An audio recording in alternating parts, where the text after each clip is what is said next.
এই অ্যান্টিকের দোকানে ঢুকেই সামনের টেবিলে রাখা সাদা মূর্তিটায় চোখ আটকে গেল সৈকতের। সৈকত পদার্থবিদ্যায় অধ্যাপনা করে, শিক্ষকতা ও গবেষণার পাশাপাশি দেশ বিদেশের পুরানো জিনিস দিয়ে ঘর সাজানো তার একটা বড় নেশা।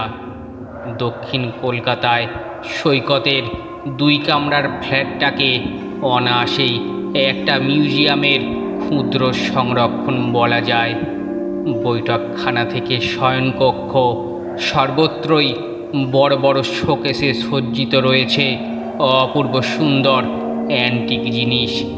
সেগুলোর মধ্যে বেশ কিছু অনেক দামি এবং দুষ্প্রাপ্য। হাতির দাঁতের ফুলদানি, 200 বছরের পুরানো রাজকীয় পোশাক ও অস্ত্রশস্ত্র, ব্রিটিশ আমলের তৈরি কাষ্ঠ নির্মিত দাবা খেলার বোর্ড, নবাবী আমলের তামাকপত্র, ঝাড়বাতি ইত্যাদি তো আছেই। তার সাথে আছে দেশি বিদেশি অসংখ্য মূর্তি। বিদেশ থেকেও আসে বিভিন্ন সামগ্রী। কিছু কিছু জিনিসের জন্য সৈকতকে রীতিমতো নিলাম পর্যন্ত লড়তে হয়েছে, কিন্তু এই অ্যান্টিকের ব্যাপারে সে একটুও কার্পণ্য বা আপোষ বা বরদাস্ত করে না। কোনো জিনিস তার একবার পছন্দ হলে সেটাকে সে যে কোনো মূল্যে হস্তগত করবেই। কেনাকাটা ছাড়াও এইসব জিনিস দেখতেও সৈকতের খুব ভালো লাগে। সে মনে করে সমস্ত প্রাচীন জিনিসের সাথে কিছু না কিছু ইতিহাস জড়িয়ে থাকে। প্রত্যেকটা জিনিসের সেই সব রক্তক্ষয়ী অথবা সুখময় ইতিহাস অনুভব করতে চায় সৈকত, আর সেগুলো উপলব্ধি করে রোমাঞ্চিত হয় তার সারা শরীর। সেই সূত্রেই এই অ্যান্টিকের দোকানে তার নিত্য যাতায়াত। সপ্তাহে 1 দিন হলেও সে টু মারে ওই দোকানে। দোকানের মালিক আদিদেব ঝুনঝুনওয়ালা তার সমবয়সী। ওর সাথে তার খুব বন্ধুত্ব। কোনো ইউনিক অ্যান্টিক পিস এলেই আদিবাবু সৈকতকে খবর দেন। সব কাজ ফেলে সৈকত ছুটে আসে দোকানে। পছন্দ হলে কিনে নেয়, আর না হলে একটু গল্পগুজব করে বাড়ি ফেরে। সেদিন কলেজ থেকে বাড়ি ফেরার পথে সৈকত চলে আসে এই অ্যান্টিকের দোকানে। যদি কোনো ভালো জিনিস এসে থাকে, ওর ভাবনাই সত্যি হয়। মূর্তিটা দেখে পুরো তাজ্জব হয়ে যায়। এমন জিনিস আগে কখনো দেখেনি ও। কি অদ্ভুত দেখতে এই মূর্তিটা। অদ্ভুত এই কারণেই যে মূর্তিটা কোনো স্বাভাবিক দেবদেবী, পশু পাখি বা মানুষের নয়। হাতড়ে রেখে মূর্তিটা যে ঠিক কিসের তা বোঝা যাচ্ছে না। কোনো প্রাচীন ও অজানা দেবতা হবে হয়তো। তবে মূর্তিটির সবচেয়ে আশ্চর্যের বিষয় হলো সেটার গঠন উপাদান। সাধারণ কোনো ধাতু, পাথর বা কাঠ নয়, অন্য কিছু। অনেকটা যেন কোনো প্রাণীর অস্থি দ্বারা নির্মিত এটি। কিন্তু কোন প্রাণীর তা এভাবে খালি চোখে বোঝা মুশকিল। মূর্তিটার প্রতি এক আকর্ষণ অনুভব করতে থাকে সৈকত। ওটা ওর চাই। ওকে দেখে দোকানের মালিক হাসি মুখে এগিয়ে আসে, আর তারপর মূর্তিটাকে উদ্দেশ্য করে বাংলা হিন্দি মিলিয়ে বলে, अरे सैकत बाबू जी, ये मूर्ति आने के बाद सबसे पहले आपके ही याद आए थे मुझे। और देखें, सोचते सोचते आप एसे भी गेलेन। What A coincident. नेबेन नाकि? नेब तो बटेई, खूब पसंद হয়েছে এটা আমার। তা আশিস বাবু, এই অদ্ভুত মূর্তি পেলেন কোথায়? আরে অভি তাজ্জব কি বাত। কি হয়েছিল শোনেন। আজ শুভা সবে দোকান খুলেছি। এক সাধু আসে, পুরো লাল কাপড়ে ঢাকা। ও আমাকে মূর্তি দিল। আমি সেটা ভালো করে দেখে যেই মুখ তুলেছি, দেখি কি ও সাধু সামনে নেই, बिल्कुल ভ্যানিশ। विश्वास করবেন না সৈকত বাবু, 1 সেকেন্ড में बिल्कुल गायब। ও বাবা, এ তো রীতিমতো তাজ্জবের ব্যাপার। এক সাধু নিজে আপনাকে এটা দিয়ে গেছে, তাহলে কোনো দেবদেবীর মূর্তি হবে নিশ্চয়ই। কিন্তু খটকা লাগছে যে কোনো টাকা নিল না কেন। তা সে যাই হোক, আপনি কত নেবেন? কি বলি বলুন, আপ যা ভালো বোঝেন দেন। মূর্তিটা কিনে বাড়ি ফিরে সৈকত বাবা মাকে দেখায়। ওনারাও খুব প্রশংসা করেন মূর্তিটার সৈকতের এতটাই পছন্দ হয়েছে যে সে ওটাকে তার শোয়ার ঘরের টেবিলের ওপর এমনভাবে সাজিয়ে রাখে যে বিছানায় শুলেই যেন সেটাও দেখতে পায়। এতদিন এত জিনিস কিনেছে, কিন্তু এই মূর্তিটার মতো আকর্ষণ অনুভব সে কিছুতে করেনি। এটা কি নিতান্তই সৈকতের নতুন জিনিসের প্রতি ভালোবাসা, নাকি এর পিছনে রয়েছে কোনো রহস্য? তখন মাঝরাত। এ কোথায় এসে পড়েছে সৈকত? না, এ তো তার ঘরের নরম বিছানা নয়, সে এক পাহাড়ি গুহায় বসে আছে।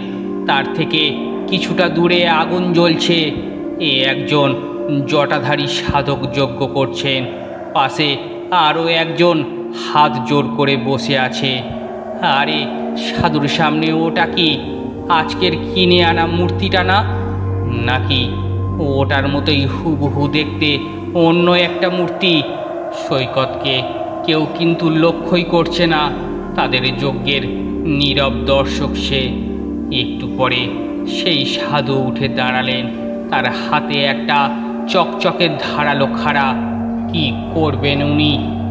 কি পাশে বসে থাকা লোকটাকে টেনে তুলে বসিয়ে দিলেন হাঁড়ি কাঠে। ধীরে ধীরে খাড়াটা উপরে তুললেন। একটা তীব্র আর্তনাদ বেরিয়ে এলো লোকটার গলা দিয়ে। তারপর ঘুমটা ভেঙে যায় সৈকতের। সারা শরীর ঘামে ভিজে গেছে ওর। কিন্তু স্বপ্নে যে মূর্তিটা দেখলো সেটা কি তারটাই? কি মনে হতে সামনের টেবিলের দিকে তাকালো সৈকত, আর তাকাতেই চমকে উঠল। টেবিলে সেই মূর্তিটা নেই, কিন্তু ওর খুব ভালোভাবে মনে আছে ওখানেই মূর্তিটা রেখে ঘুমিয়েছিল সে। তাহলে গেল কোথায় সেটা? কোনোভাবে পড়ে গিয়ে ভেঙে যায়নি তো আবার? সত্তর বিছানা থেকে নেমে আলো জ্বালায়ও। আরে কি মূর্তিটা বিছানায় ঠিক ওর মাথার পাশে গেল কি করে? তাহলে কি ও সেটা পাশে নিয়েই শুয়েছিল? কিন্তু ওর স্মৃতিশক্তি তো অত খারাপ নয়। যাই হোক, মূর্তি তো আর ডানা গজায়নি যে সেটা গিয়ে নিজেই উড়ে আসবে। ওই হয়তো রেখেছে আর এখন ভুলে গেছে, তাই হবে হয়তো। মনকে সান্ত্বনা দিতে থাকে সৈকত। একটু পরে সব চিন্তা মাথা থেকে সরিয়ে মূর্তিটা যথাস্থানে রেখে দিয়ে আবার শুয়ে ঘুমিয়ে পড়ে। পরদিন রবিবার প্রাতরাশ করেই সৈকত মূর্তিটা নিয়ে হাজির হয় উমাপতি চক্রবর্তীর বাড়িতে। ওদের ফ্ল্যাটের দুটো বাড়ির পরেই ওনার ফ্ল্যাট। উমাপতি বাবু সৈকতের বাবার বাল্য বন্ধু। একসাথে পড়াশোনা খেলাধুলা করার হেতু তাদের পরিবারের প্রতি এক নারীর টান অনুভব করেন এই মানুষটি। সৈকতকে নিজের ছেলের মতোই স্নেহ করেন। আর সৈকত সে তো কাকাবাবু বলতে অজ্ঞান। ছোট থেকেই ওর সব আবদার ওনার কাছেই, আর তিনিও হাসি মুখে সব পূরণ করেন। উমাপতি মহাশয় পেশায় একজন প্রশ্নতাত্ত্বিক। সেই সূত্রে ঐতিহাসিক মহলে তার যথেষ্ট খ্যাতি আছে। সৈকতের প্রাচীন জিনিস সংগ্রহের যে নেশা, তার বীজ বপন হয়েছিল মূলত এনার কাছেই। কোনো নতুন জিনিস কিনলেই সৈকত ছুটে আসে তার কাকাবাবুর কাছে সেই জিনিসের পিছনে লুকায়িত ইতিহাসের সন্ধানে। উমাপতি বাবুও নানান বই ঘেঁটে উদ্ধার করেন সেই গোপন ইতিহাস। কয়েকবার তো কিছু দ্রব্যের জন্য বিভিন্ন মিউজিয়ামের সাথেও যোগাযোগ করতে হয়েছিল। তবে বিশিষ্ট ঐতিহাসিক হওয়ায় ওনার তেমন অসুবিধে হয়নি। মন্ত্রমুগ্ধের মতো সৈকত শোনে সেই সব ইতিহাস, আর সাথেই জানার নেশাটাও আরও জোরালো হয় তার মনে। মূর্তিটা হাতে নিয়েই চমকে যায় উমাপতি বাবু। কপালে চিন্তার ভাঁজ পড়ে তার। কিছু একটা বুঝতে পেরেছেন তিনি। চিন্তিত মুখে জিজ্ঞেস করলেন, কোথা থেকে পেলেন এটা? দোকানদার কিভাবে এই অদ্ভুত সাধুর থেকে মূর্তিটা পায় তা সব খুলে বলে সৈকত। শুধু রাতের স্বপ্নের কথাটা এড়িয়ে যায়। একটু চুপ করে থেকে উমাপতিবাবু বলেন, সৈকত, এই মূর্তিটি এক তিব্বতী দেবতার। এর উপাসনা কোনো শুভ উদ্দেশ্যে ব্যবহার হয় না। এর উপাসনায় যে ক্ষমতা প্রদত্ত হয় তা প্রাণঘাতী, বড় কঠিন ও ভয়ঙ্কর। এই উপাসনার প্রণালী আরাধনার কিছু নির্দিষ্ট পর্যায়ের ব্যবধানে দেবতা বলি চান। নরবলি যার মধ্যে প্রধান এবং গুরুত্বপূর্ণ এক উপাচার। দেবতা খুবই জাগ্রত। কোনো সাধক একবার যদি এনাকে জাগান, তাহলে বহু মানুষের রক্তের বিনিময়ে ইনি সেই সাধককে দান করবেন সমস্ত পৃথিবীর বশ করার ক্ষমতা। কিন্তু যথোপযুক্ত পূজার্চনা বা বলি প্রদান না করলে দেবতা ভীষণ রুষ্ট হয়, যার ফল হয় মারাত্মক। তার করাল গ্রাস স্বয়ং উপাসকের উপরেও নেমে আসতে পারে। রাতে ঘুমের মধ্যে আবার স্বপ্ন দেখল সৈকত, সেই পাহাড়ের গুহা। কিন্তু আজ অন্য ঘটনা। কালকের সেই সাধু ধ্যানে বসে আছেন, আর সামনে সেই মূর্তিটা। হঠাৎ বাইরে অনেক লোকের কোলাহল, কারা যেন দৌড়ে আসছে এদিকে। ধীরে ধীরে অন্ধকার গুহামুখ আলোয় ভরে উঠল। প্রায় ৩০ লোক, প্রত্যেকের হাতে জ্বলন্ত মশাল। এরপর যা ঘটল তা কোনো সুস্থ মানুষ সহ্য করতে পারে না। কিন্তু স্বপ্নে যে পালানো যায় না। নীরব দর্শক সৈকত দেখল, তারা কোনো এক তরল ছিটিয়ে দিচ্ছে গুহার চারিদিকে, এমনকি সাধুর শরীরেও। তাদের রুদ্রমূর্তি দেখে সাধু থরথর করে কাঁপছেন, আর চোখ থেকে আতঙ্ক ঠিকরে বেরোচ্ছে। এরপর তারা তাদের মশালগুলো ছুড়ে দিতে থাকে গুহার চারদিকে। দাউ দাউ করে জ্বলে ওঠে আগুন। মুহূর্তের মধ্যে উঠতে শুরু করে গুহা মধ্যস্থ সকল দ্রষ্টাদি। আগুনের লেলিহান শিখা সাধুর দেহকেও মুক্তি দেয় না। যন্ত্রণায় তীব্র আর্তনাদ করতে থাকেন তিনি। আক্রমণকারীর দল এই ধ্বংসলীলা দেখে আনন্দে চিৎকার করে ওঠে। হঠাৎ ওই সাধু উঠে বসেন, জ্বলন্ত দুহাতে ওই সাদা মূর্তিটা তুলে ধরেন, বিড়বিড় করে শুরু করেন মন্ত্রপাঠ। ধীরে ধীরে তার দু চোখ জ্বলে ওঠে। আতঙ্কের জায়গায় সেখানে জন্ম নেয় ক্রোধ। আস্তে আস্তে অন্ধকারে নেমে আসে চারিদিকে। ঘুম ভেঙে যায় সৈকতের। পরদিন সকালে ঘুম থেকে উঠে নিজেকে খুব দুর্বল লাগলো সৈকতের। দ্রুত পোশাক বদলে ছুটে গেল কাকাবাবুর কাছে। তার এরকম উদ্ভ্রান্তের মতো চেহারা দেখে উমাপতিবাবু ভয় পেয়ে গেলেন। বড্ড ফ্যাকাশে লাগছে তাকে। কি হয়েছে জিজ্ঞেস করায় সৈকত তার 2 রাতের অদ্ভুত স্বপ্নের কথা খুলে বলল ওনাকে। শুনে উনি বড্ড চিন্তিতভাবে বললেন, আমি যা সন্দেহ করেছিলাম তাই সত্যি হলো। ওই মূর্তি অভিশপ্ত, এবং তোমার পিছনে একবার পড়েছে যখন, তোমার ক্ষতি না ঘটানো পর্যন্ত ও থামবে না। আমাকে তুমি 2 দিন সময় দাও। আমি এই মূর্তির ইতিহাস জানার চেষ্টা করছি, কিন্তু এই মূর্তি তুমি নিজের কাছে রাখবে না। কখন কি বিপদ হয় বলা যায় না।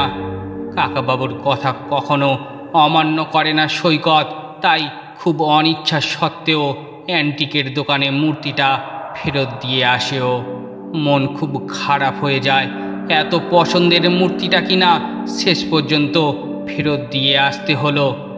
শরীরটা দুর্বল হওয়ায় সেদিন তাড়াতাড়ি শুয়ে পড়েও। মাঝরাতে কিসের একটা আওয়াজে ঘুমটা ভেঙে যায় হঠাৎ। কেউ যেন ওকে ডাকছে। চোখটা ভালো করে মুছে সামনের দিকে তাকায়ও। দৃষ্টি অজান্তেই চলে যায় সামনের টেবিলে। এক অদ্ভুত কাণ্ড ঘটে চলেছে ওখানে। একটা আলোর স্ফটিক তৈরি হয়েছে টেবিলের ওপর, আর সেই আলোর মধ্যে রয়েছে আজ বিকালেই দোকানে ফেরত দিয়ে আসা সাদা মূর্তিটা। একটা ঠান্ডা স্রোত বয়ে যায় সৈকতের শির দ্বারা বেয়ে। এও কি সম্ভব? পুতুলের ন্যায় হাঁ করে সেই আলোকমায়া দেখতে থাকে সৈকত। তার চেতনা বিলুপ্ত হয়ে আসছে। কেউ যেন তার কানে বিড়বিড় করে বলছে, রক্ত দাও, আমাকে রক্ত দাও, নিজেকে উৎসর্গ করো। সেই আদেশ অগ্রাহ্য করার শক্তি নেই সৈকতের। বিছানা থেকে উঠে দাঁড়ায়ও, ধীরে ধীরে এগিয়ে যায় টেবিলের দিকে, পেন্সিল কাটা ছুরিটা হাতে তুলে নেয় আর মূর্তির দিকে তাকিয়ে বলে ওঠে, এই যে রক্ত দিলাম, আমি নিজেকে উৎসর্গ করলাম। নিজের বাঁ হাতে বসিয়ে দেয় ছুরিটা। ফিনকি দিয়ে রক্ত বেরিয়ে পড়তে শুরু করে মূর্তির উপর। ধীরে ধীরে সাদা মূর্তি লালচে হতে শুরু করে দিয়েছে। অনেক রক্ত বেরিয়ে যাওয়ায় মাথা ঘুরতে থাকে সৈকতের। মুখ থুবড়ে পড়ে যায় মেঝেতে। সৈকতের বাবা মা পাশের ঘরে ঘুমাচ্ছিলেন। হঠাৎ সৈকতের ঘর থেকে কিছু পড়ে যাওয়ার আওয়াজ পেয়ে তাড়াতাড়ি উঠে আসেন। অনেকবার দরজা ধাক্কিয়েও ভিতর থেকে কোনো সাড়া না পেয়ে ভীষণ চিন্তায় পড়ে যান তারা। লোক জড়ো করে দরজা ভাঙার ব্যবস্থা করেন। গোলমাল শুনে উমাপতি বাবুও সেখানে উপস্থিত হন। দরজা খুলে সৈকতের অচৈতন্য দেহ উদ্ধার করা হয়। বাঁ হাত থেকে তখনও ক্রমাগত রক্ত বেরিয়ে যাচ্ছে আর মাথার পাশে সেই সাদা মূর্তিটা। উমাপতিবাবু সবটা দেখে যা বোঝার বুঝলেন। একটা কথাই বিড়বিড় করে বলে যেতে লাগলেন, আমি এই আশঙ্কায় করেছিলাম, কিন্তু এত তাড়াতাড়ি যে এই অঘটন ঘটে যাবে তা ভাবতে পারিনি। কিন্তু আমি এর শেষ দেখে ছাড়ব। এই সর্বনাশা মূর্তির ধ্বংস আমার হাতেই হবে, সে যেভাবেই হোক। গল্পটির দ্বিতীয় ভাগ আরও রহস্যময়। কি করে উমাপতিবাবু ওই সর্বনাশা মূর্তিকে ধ্বংস করেছিল জানতে হলে আমাদের চ্যানেলটি সাবস্ক্রাইব করে রাখুন। দ্বিতীয় পার্টটি খুব তাড়াতাড়ি আসছে। ধন্যবাদ।